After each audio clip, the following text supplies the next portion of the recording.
የትም ቦታ ቢዞሩና ቢፈልጉ የማያገኟቸው የቤት አይነት ውስጥ ይመደባል። ከሳሎን ወይንም ከዋና መኝታ ክፍል ሆነው ሙሉ አዲስ አበባን 180 ዲግሪ መመልከት ይችላሉ።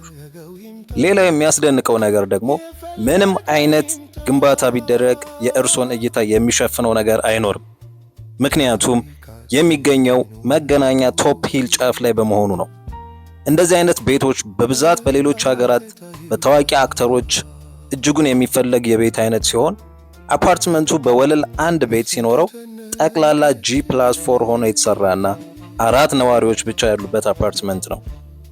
አሁን የምታዩት የአፓርትመንቱ ባለ 2 መኝታ 2 መታጠቢያ ከክሎዝድ ኪችን እና ሰፋ ያለ ስቶር ያለው ሲሆን በጠቅላላው ሁሉም ክፍሎች የራሳቸው ባልከኒ ያላቸው። ይህ ድንቅ እይታ ያለው ቤት 160 ካሬ ላይ ያረፈ ሲሆን እጅጉን በጽዳት የተያዘ ቤት ነው። ይህን አፓርትመንት መግዛትና መጎብኘት የምትፈልጉ ሰዎች ስክሪኑ ላይ ባለው ስልክ መደወል ትችላላችሁ።